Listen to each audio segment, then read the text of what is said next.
Hello दोस्तों, आज की कहानी है आशीर्वाद या शराप।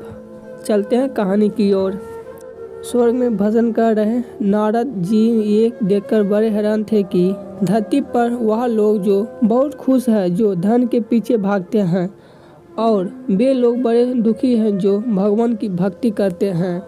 इस विचार से ग्रस्त नारद जी काफ़ी परेशान हो गए और जब उनसे रहा नहीं गया तो वह सीधे पहुँचे बैकुंठ धाम। इस प्रश्न का समाधान पाने के लिए भगवान विष्णु के पास नारद जी जैसे ही भगवान विष्णु जी के धाम पहुँचे, भगवान विष्णु उनके मन की बात पहले से जानते थे।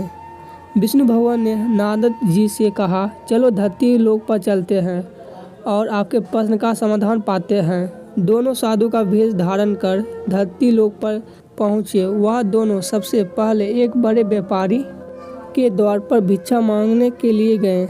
उन दोनों को अपने द्वार पर देखकर व्यापारी बड़ा गुस्सा हुआ, उन्हें भला बुरा कहा और बिना कुछ दिए उसको वहां से जाने के लिए कहा। जाते जाते साधु के रूप में भगवान विष्णु ने उसे आशीर्वाद दिया कि तुम्हें और भी ज़्यादा धन मिले। नारद जी को यह देखकर बड़ा आश्चर्य हुआ, लेकिन वह कुछ नहीं बोले और भगवान विष्णु के साथ चलते रहे। थोड़ी देर बाद वह एक बूढ़ी माँ की कुटिया पर पहुँचे।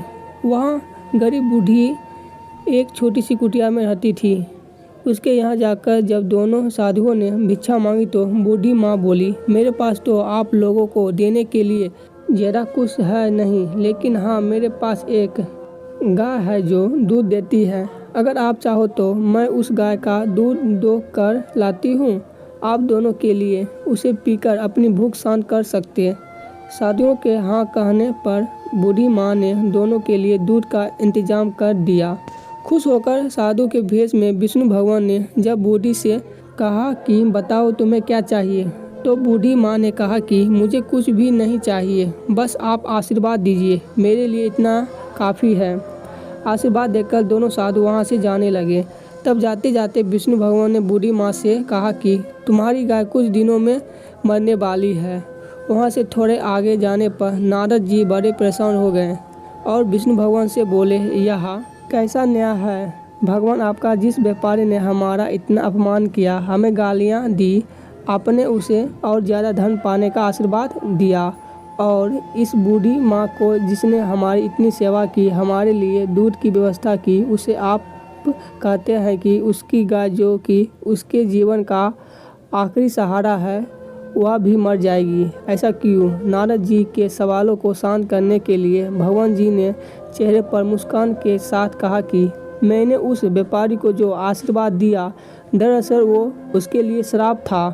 उस व्यापारी का मन पूरी तरह से धन कमाने में फंसा हुआ है और अगर उसे और ज़्यादा धन मिलेगा तो वह आखिरी समय तक उस धन के पीछे भागता रहेगा और अगले जन्म में सांप बनकर उसके पास कुंडली मारकर बैठा रहेगा। और रही उस बूढ़ी माँ की बात, तो कुछ बूढ़ी माँ का पूरा ध्यान अच्छे कर्मों में और भगवान भक्ति में था। हाँ, सिर्फ थोड़ा सा मन उसका उस गाय में अटका हुआ था और वह अपने आखिरी समय में उस गाय के मुँह में यह चिंता करती रहती कि उसके जाने के बाद उस गाय का क्या होगा, क्या कोई उसे हानि पहुँचाएगा या मार डालेगा, और वह पूरी तरह से मुक्त नहीं हो पाती।